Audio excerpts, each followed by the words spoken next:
Is the 2025 championship over? Far from it. What we saw at the United States Grand Prix wasn't just a victory, it was an earthquake. Max Verstappen, with a dominant performance, has just kicked the door wide open in the title fight, slashing a deficit that was once over 100 points down to just 40. McLaren, which seemed to have the championship in hand, now sees the four-time world champion in its rearview mirror, and he is coming fast. An utterly dominant display from Max Verstappen in Austin has set the championship on fire. The Red Bull driver led every single lap from pole position, while Lando Norris had to sweat to finish second after a spectacular battle with Charles Leclerc. The championship leader, Oscar Piastri, could do no better than a modest fifth place. Let's break down what happened at the start. As the lights went out, Verstappen jumped well and immediately moved to the inside of the track, blocking any path for Lando Norris. In doing so, he opened the door for Leclerc in the Ferrari to surge into second place. Just behind, George Russell of Mercedes had a slow getaway and lost a position to Piastri. It was a clean start, much different from what we saw in Saturday's sprint race, where both McLarens, by the way, were involved in an incident. The first lap ended with Verstappen 1.4 seconds clear of Leclerc. The top 10 was rounded out by Norris, Lewis Hamilton, now at Ferrari, Piastri, Russell, Kimi Antonelli, Oliver Bearman, Carlos Sainz in the Williams, and Yuki Tsunoda. Further back in the pack, there was a moment between Alex Albon and Gabriel Bortoledo, with the Williams driver spinning and dropping to the back. While Verstappen pulled away up front, the pressure was mounting on Piastri. Russell, who had tried a move at the turn 11 hairpin on the first lap, remained glued to the McLaren's gearbox.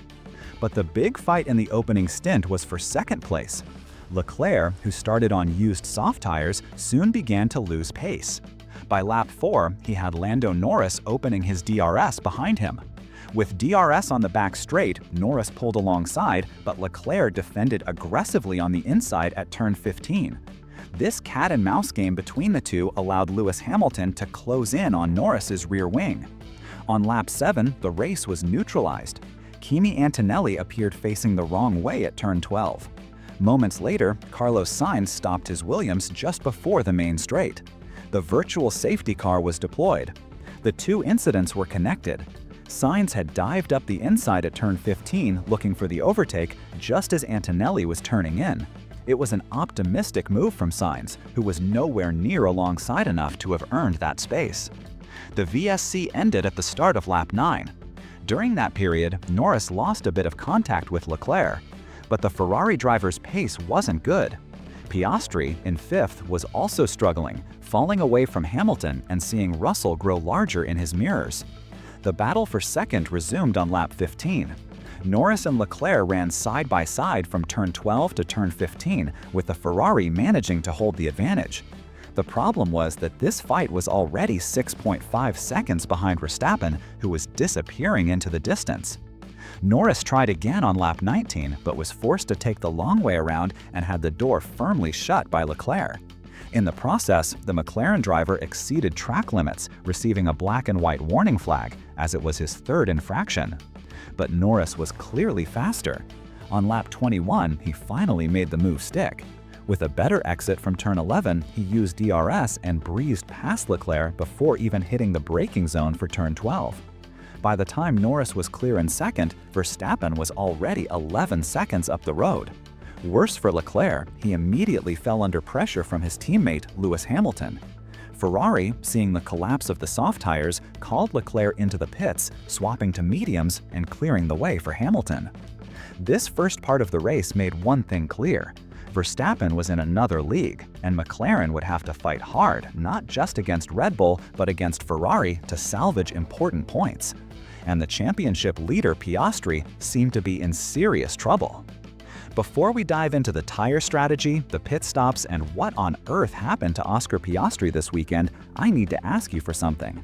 If you like this kind of direct, no-fluff analysis and want to follow this championship fight that is heating up, you are in the right place.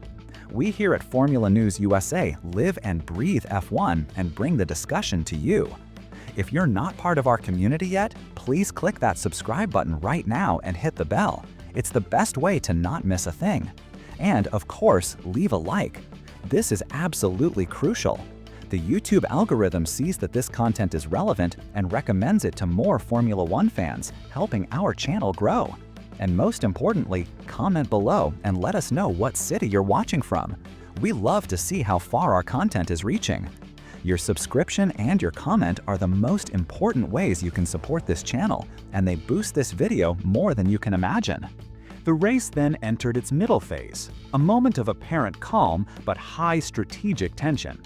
With Leclerc having already pitted, all the pressure was on McLaren. Most drivers were trying to protect their tires, aiming for a one-stop strategy, finishing the race with a stint on soft tires. McLaren, needing to protect Oscar Piastri from the undercut threat of George Russell, was the first of the frontrunners to blink. They called Piastri in on lap 30, putting on a set of used soft tires. This stop was the trigger for the pit stop cycle. Hamilton pitted on the next lap, and Norris pitted at the end of lap 32, precisely to cover off Ferrari's strategy with Leclerc. The move, however, put Norris back on track behind Charles Leclerc. Max Verstappen, dominant up front, pitted on lap 33, along with Russell. After all the leaders had completed their stops, the order was Verstappen leading, followed by Leclerc, Norris, Hamilton, Piastri, Russell, Tsunoda, Behrman, Hülkenberg, and Albon. While Verstappen managed the lead, the battles in the midfield remained intense. Oliver Behrman, in the Haas, attempted an optimistic dive on Yuki Tsunoda at turn 15. The Brit ended up bouncing through the grass and was pitched into a spin. Although he managed to keep the car and 8th position momentarily, he was quickly swallowed up by Nico Hülkenberg, falling to 9th. But all eyes were on the fight for second place. Norris, now on fresh soft tires, quickly closed in on Charles Leclerc, who was on mediums. The expectation was for an easy pass, but that's not what happened. Norris soon reported over the radio to his engineer Will Joseph, "My soft tires are gone." This was a shock. We then saw a bizarre yo-yo effect. Norris would use the tire advantage to attack the Ferrari, but then had to back off immediately to cool the rubber. The soft tires were proving to be especially fragile in the Texas heat, much more so than Leclerc's mediums. Red Bull seemed to have nailed their management, while McLaren was suffering. And Oscar Piastri? The championship leader was having a weekend to forget. He had no pace. Throughout the entire event in Austin, Piastri looked uncomfortable. He crashed in the sprint on Saturday, started 6th on Sunday, and during the race simply couldn't keep up with the leaders. He was 0.279 slower than Norris in FP1, 0.309 slower in sprint qualifying, and 0.283 slower in the main qualifying. That is a very bad trend for a championship leader. Piastri himself admitted he was just trying to get into the rhythm. Andrea Stella, the McLaren team principal, echoed that sentiment. Austin is a bumpy track, with heavy braking zones and high-speed corners that demand absolute confidence. Piastri said he felt his laps weren't the best laps of my life. He was losing a little bit in a lot of places, especially in the braking for turn 1, the fast bumpy turn 6, and the tight turn 11 hairpin. There were clear signs he wasn't confident on the brakes and had difficulty getting the car to turn in the slower corners. This lack of confidence might be linked to a chronic issue with the MCL39, a tricky front axle which doesn't always give the drivers the best feedback. Although Piastri usually handles this well, he admitted that the kind of behavior we've had a couple of times through the season came out to play again today. To make matters worse, being a sprint weekend, he had little practice time and then lost the entire short race after the first corner crash. This whole context resulted in Piastri not only finishing behind Norris and Verstappen, but also behind both Ferraris and Russell's Mercedes, turning his race into a pure damage limitation mission. While Piastri struggled, his teammate Norris finally found a way past Leclerc late in the race. On lap 51, Leclerc had a slight slide on the exit of the final corner. As they entered turn 1, Norris dived to the inside. Leclerc intelligently didn't defend, preferring to cut back underneath. But it was no use. Half a lap later, a good run out of the turn 11 hairpin allowed Norris to use his DRS, dive underneath the Ferrari, and finally take second place. Once clear, Norris sprinted away, confirming his P2 finish. But Verstappen? Verstappen was already in another zip code. The Dutchman calmly took the checkered flag, winning for the 7th time in the United States. Norris was second, comfortably clear of Leclerc. Lewis Hamilton, who was losing pace and suspecting a puncture, finished 4th, just ahead of the championship leader Oscar Piastri in 5th. Russell, Tsunoda, Hülkenberg, Behrman, Hülkenberg, and Fernando Alonso completed the top 10. Verstappen's dominant victory, combined with Piastri's 5th place, means the gap in the championship has shrunk to just 40 points. And Max himself, who spent months downplaying his chances, finally admitted it. The fight is on. The Dutchman calmly took the checkered flag, winning for the 7th time in the United States. Norris was second, comfortably clear of Leclerc. Lewis Hamilton, who was losing pace and suspecting a puncture, finished 4th, just ahead of the championship leader Oscar Piastri in 5th. Russell, Tsunoda, Hülkenberg, Behrman, Fernando Alonso completed the top 10. Verstappen's dominant victory, combined with Piastri's 5th place, means the gap in the championship has shrunk to just 40 points. And Max himself, who spent months downplaying his chances, finally admitted it. The fight is on. This crushing victory for Verstappen, combined with Piastri's 5th place, completely changes the championship narrative. The gap is now just 40 points, with 5 races and 2 sprints remaining. And what does Max Verstappen himself say? For the first time this season, he admitted that the chance is there. For months, Verstappen downplayed his chances, especially when the deficit was over 100 points. But now it's a different story. Yeah, for sure, the chance is there, he said after the race. We just need to try and deliver these kinds of weekends now until the end. So we'll just try whatever we can. You know, I think it is exciting, and I'm just very excited to the end. Verstappen also gave the key to his seemingly easy victory. While Lando Norris and Charles Leclerc were locked in an intense battle for second place in the opening laps, Max was in another universe. He managed to build an 11-second gap in the first stint alone. I think if you look at the whole race, the pace between myself and Lando was really close, Max admitted. I think just in that first stint, that's where we made the difference. I could eke out a little bit of a gap, and that's basically what we kept till the end. So, the big question after Austin is, does this dominant performance make Max Verstappen the new 2025 title favorite? The answer isn't simple. In the paddock, opinions are divided. Some believe the turning point has already happened. Verstappen, who many consider the best driver of 2025 even without leading the championship, finally has a Red Bull car that is dominant once again. The team has recovered impressively after the summer break. Although the math doesn't make him the favorite just yet, after all, 40 points is still a significant deficit, he is almost in control of his own destiny. If Red Bull maintains this level, it's hard to bet against him. On the other hand, let's keep our feet on the ground. Favorite? No. Firmly in the hunt? Absolutely. 40 points is still a gap that will require the wind to blow in Verstappen's favor. The math is still on Piastri's side. What this race in Austin really does is put monumental pressure on McLaren. The Woking team needs a complete reset. McLaren needs urgent answers as to why their car has lost the advantages it had earlier in the year. And, perhaps most importantly, they need to manage the personal battle between their two drivers. The obsession with fairness and the internal fight between Piastri and Norris could end up becoming a fatal distraction, opening the door for Verstappen to take the grand prize.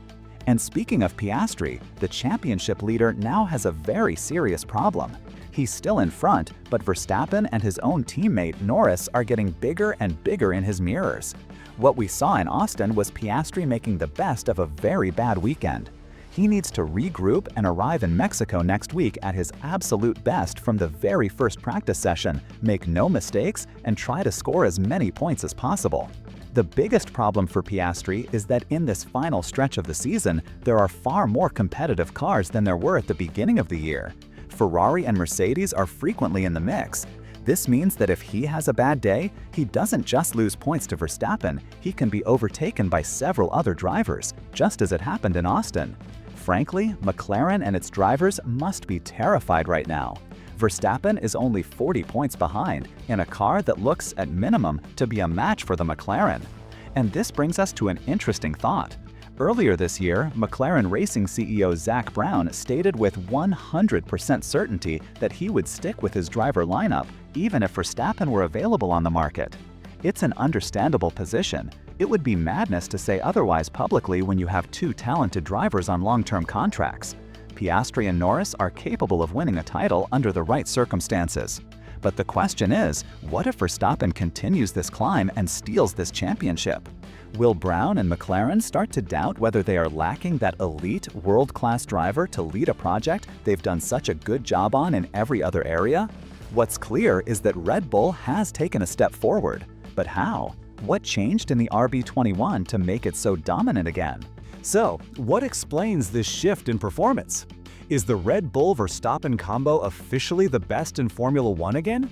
Let's look at the facts. Verstappen's pole on Saturday was crushing, almost 3/10 ahead of Lando Norris. Of course, we need to put that in context. McLaren was wiped out at turn 1 of the sprint race. They didn't have the 19 laps of data that Max had to adapt to the new wind conditions, which had turned 90 degrees and become much stronger. Verstappen brilliantly used the sprint to understand the limit. Norris and Piastri came into the main qualifying blind, which, on a high-confidence track like Austin, costs precious tenths. But the explanation doesn't stop there. McLaren's own Andrea Stella admitted his rival's superiority. While he said the lack of data cost them time, he was very honest. I think in reality, we are maybe 0.2s away. At this point of the season and on the sort of circuits we are now at, the Red Bull-Verstappen combination is just faster. Stella was emphatic that the gaps we are seeing now can't just be attributed to the track layout, as perhaps was the case in Baku or Singapore. He concluded, "It's clear that Red Bull have taken a step forward, and on our side, we need to look at how we can extract more out of the package." And where is this step forward from Red Bull? It seems the team has finally understood how to extract the maximum from the aerodynamic reconfiguration centered around the upgraded front wing from Zandvoort. The RB21 has always been the fastest car through high-speed corners, designed to run as low as possible. Now, with what appears to be a combination of a new flexible wing and a new floor, they can run even lower and maintain much better balance across a wider range of speeds. Verstappen himself praised the car on Friday, saying the rear felt so much more planted and stable than at the start of the season, allowing him to use more front wing without upsetting the car's balance. Even on Saturday, with very challenging wind conditions, a strong tailwind heading into the high-speed S's, the worst-case scenario for these cars, Verstappen was the one who adapted best. That driver confidence, combined with a car that seems to have returned to its technical peak, is what's causing nightmares at McLaren. But, as is common in Formula One, the story didn't end at the checkered flag. Even after such a dominant victory, Red Bull was summoned to see the stewards. The team faced an investigation for an alleged breach of Article 12.2.I of the FIA International Sporting Code. In simple terms, this means failure to follow the instructions of relevant officials. From what we understand, the incident occurred on the grid before the start. It was suggested that a Red Bull team member may have been on the grid when they were no longer allowed to be. If Red Bull is found guilty, the most likely punishment is a financial one, a fine. There was no risk of disqualification for Verstappen or anything that would change the race result. But it's another reminder from the FIA to follow protocols to the letter. And someone else who had to visit the steward's room was Carlos Sainz. The Williams driver is at serious risk of receiving a 5-place grid penalty for the Mexican Grand Prix. This is a result of that clash on lap 7 with Kimi Antonelli's Mercedes, which ended his race. Sainz attempted a very optimistic move at turn 15. He dived up the inside, but Antonelli, who was ahead, took his normal line for the corner. Sainz locked up trying to avoid contact, but ended up hitting the Mercedes and sending it into a spin. Over the radio, Sainz blamed Antonelli for turning in. However, the stewards rarely see it that way. Sainz came from a long way back and, crucially, did not have his front axle along Antonelli's mirror at the apex. Since Sainz had to retire from the race shortly after, he couldn't serve any penalty during the race. Therefore, the punishment will almost certainly be converted into a grid drop for Mexico. And so, we close the analysis of a United States Grand Prix that may have set a new course for the 2025 championship. Verstappen has sent his message. McLaren is under maximum pressure. There are 5 races and 2 sprints left, and the gap is just 40 points. The championship is wide open. What do you think? Will Oscar Piastri manage to hold on to this lead? Or will Max Verstappen complete what could be one of the greatest comebacks in recent Formula One history? Leave your opinion and your analysis right here in the comments. And if you've made it this far, it's because you're a true Formula One fan who loves a direct analysis. So I'm asking for your final support. If you're not subscribed yet, please hit that subscribe button right now and ring the bell so you don't miss a single video of this championship finale here on Formula News USA. Leave a like, it's essential for YouTube to understand that this content is relevant. Your subscription and your comments are the single most important things for this channel. They are what allow us to grow and continue this conversation. Thank you all for watching, and we'll see you in Mexico.